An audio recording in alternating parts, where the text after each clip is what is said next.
I don't watch or listen to weather reports. It's strange for me to hear some scientist in a suit say, "Now you shall reign," as if he could tell the weather what to do. Now, clouds away, give us the sun. And now, abracadabra, show me an eclipse. I know deep in my heart that weather is scientifically predictable, an impersonal force that can be tracked with satellites. But my childish brain can't let go of the idea that weather has moods and personality.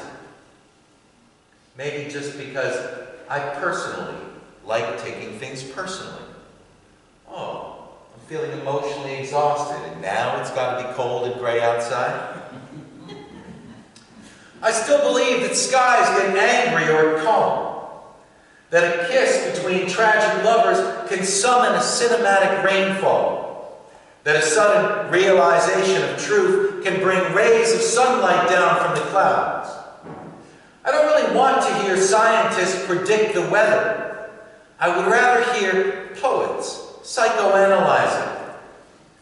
A curtain of cloud wept across the stage of Buffalo. Bitter tears wrought from cold gray skies, a longing, fatherless cry. Child of humanity, it weeps for thee. 2 weeks of heavy snow is a good time to curl up inside with a blanket and a cup of tea and question your life choices.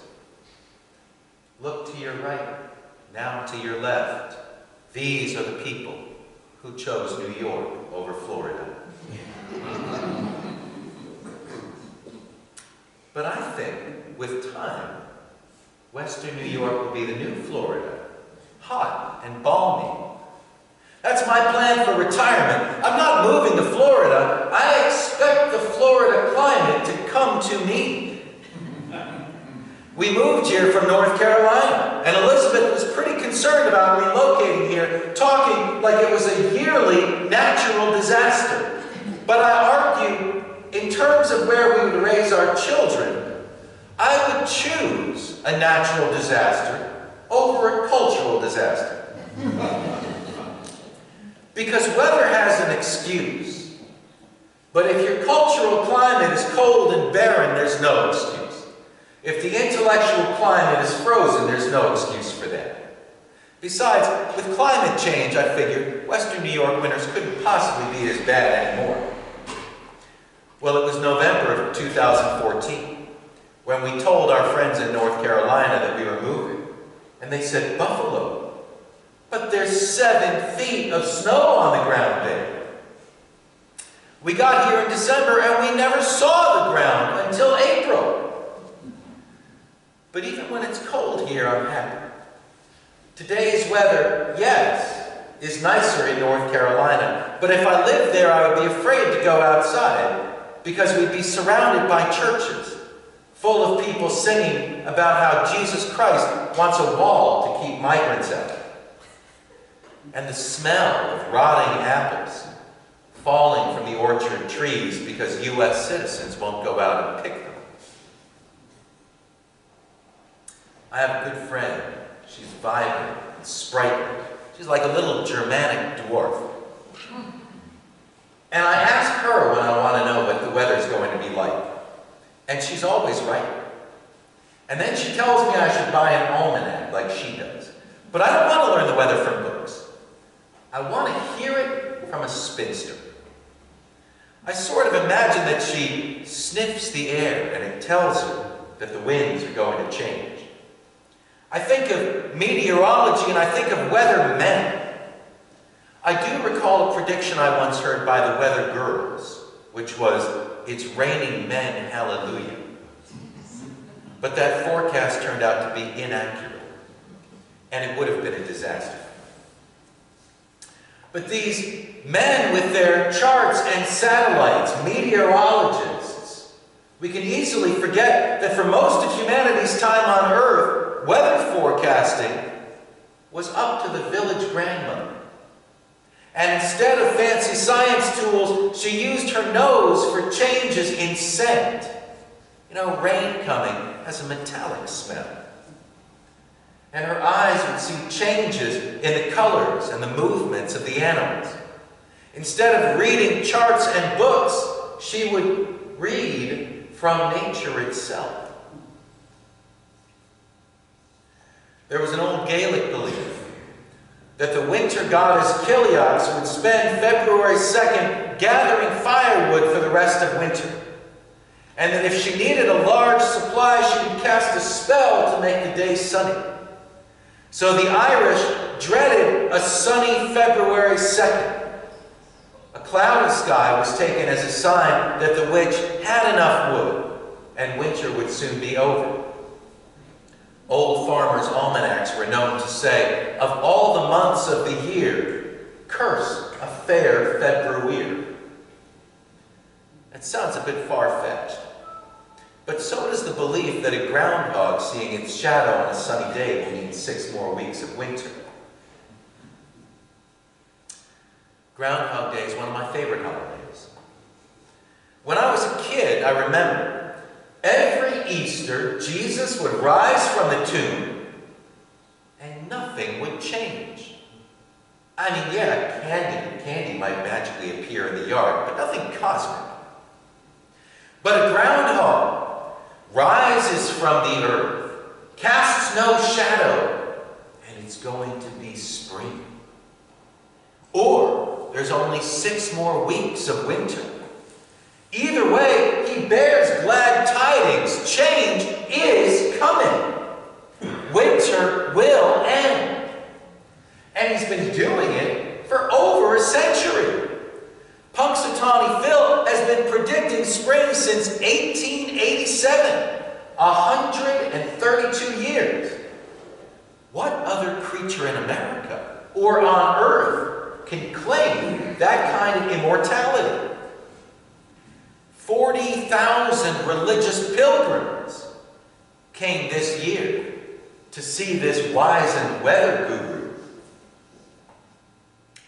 Of course, the secularists can't let this go. The biologists remind us that groundhogs only live 6 years or so.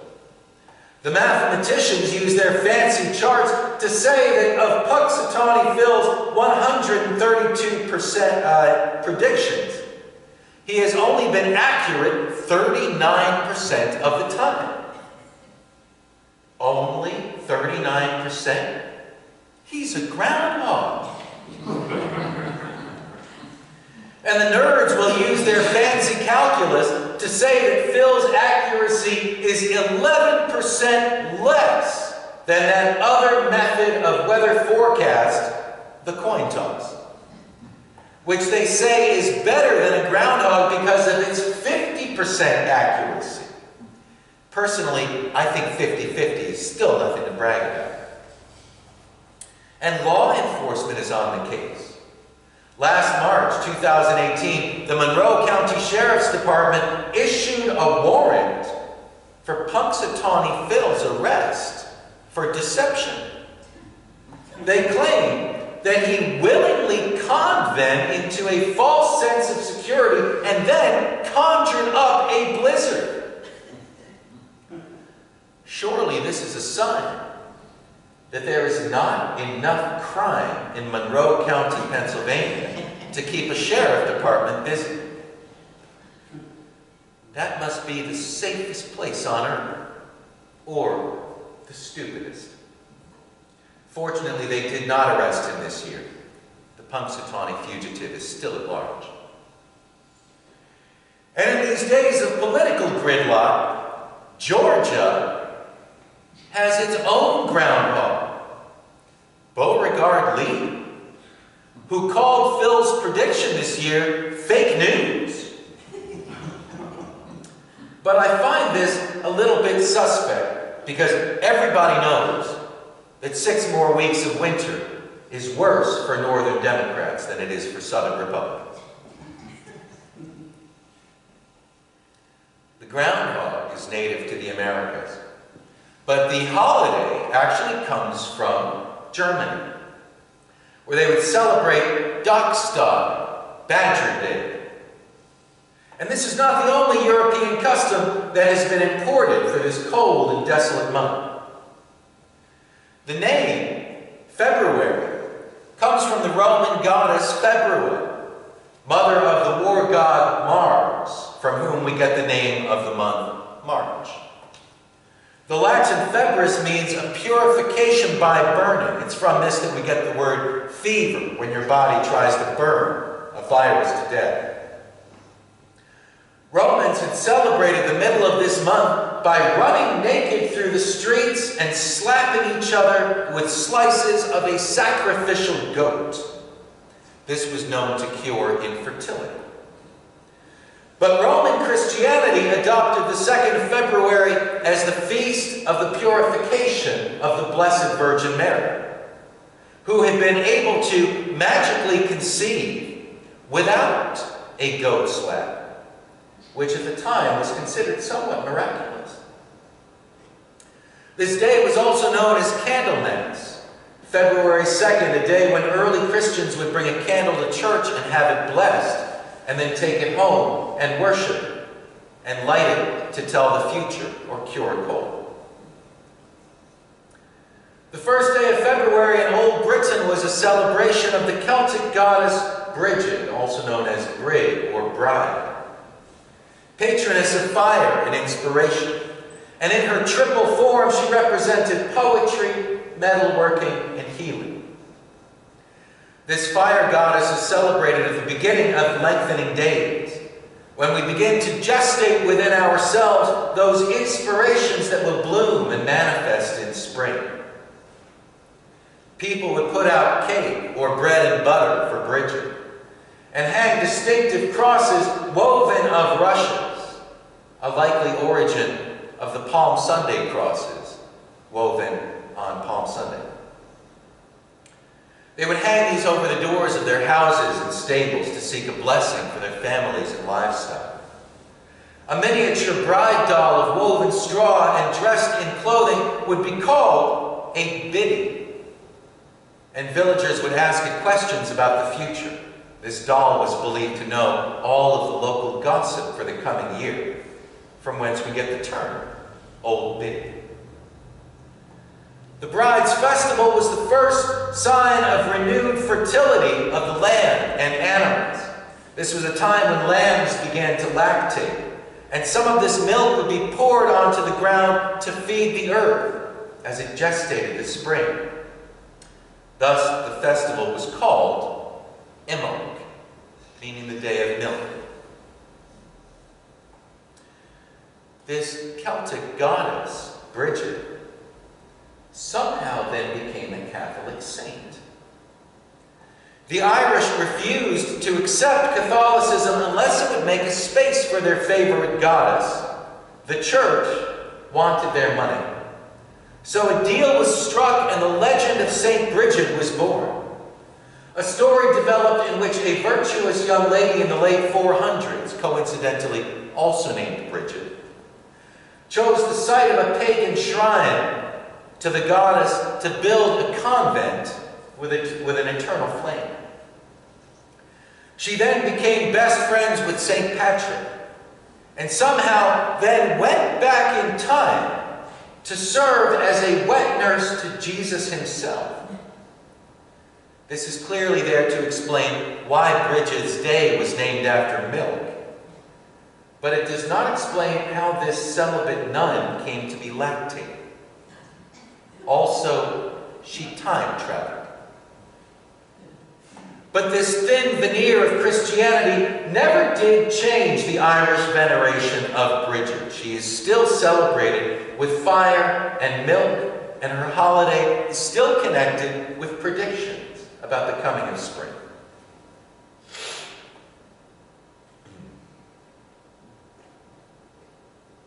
I feel older in winter. Recently, I was walking and I saw $1 on the sidewalk. $1. This little patch of green on the frosty, salty cement. I bent to pick it up and I heard this creak in my joints. And this groan escaped from my mouth, and suddenly I realized it wasn't worth it. Bending to get that dollar had been like $2 toll on my knees and lower back. Then I asked myself, what is $1 worth? And from inside my own mind, I heard a shocking, horrifying answer. It ain't worth what it used to be. No. And then I started remembering all the stuff that $1 could buy when I was a kid. Not like a movie seat and a hamburger dinner. It's not a buffalo nickel, for goodness sake. But a lot more than $1 buys today. But that's winter thinking. Come springtime, I could see that same dollar on the sidewalk, take it to the corner store, and buy a whole pocket full of nickel candies. Take the kids to the playground. In the spring, $1 can buy 2 hours of children's laughter. And wear them out enough so they all pass out when we get home and the adults can go play. I should just bury that $1 right now and dig it up in April when it becomes a harvest of candy and sunshine and smiles. How long is this winter going to last? I don't know. I try not to make predictions. I used to teach Bible courses, and people would come up afterwards, and they would ask me about the future. I study stuff that happened thousands of years in the past. My advice about the future, don't buy stock in the Roman Empire. If I could just lie about the future, I would be a millionaire. As it is, I'm what you might call a pumpkinaire, meaning someone who's walking with his daughter before Halloween, and she sees a pumpkin and says, "Daddy, can we buy these?" And the guy says, "No, we can buy that much smaller pumpkin, but this is my last $4, so we're going to have to eat it." Sorry, Jack, I'd love to watch you rot on my front porch, but you've got calories and I'm broke. I used to have prognostications, fantastic daydreams.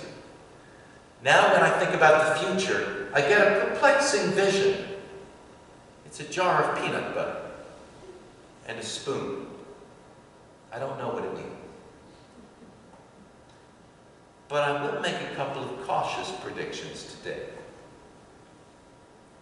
This winter won't last forever. I'm no groundhog. I don't know when. But spring will come again, and we will all feel younger. I predict that surviving this winter will bring us closer together, and that our friendship in summer will be stronger, knowing that we came together in the winter. And I predict that even if the broadcasting equipment fell silent, and even if the satellites drifted, abandoned, off into space, that we could still count on groundhogs and grandmothers to divine the way. Thank you.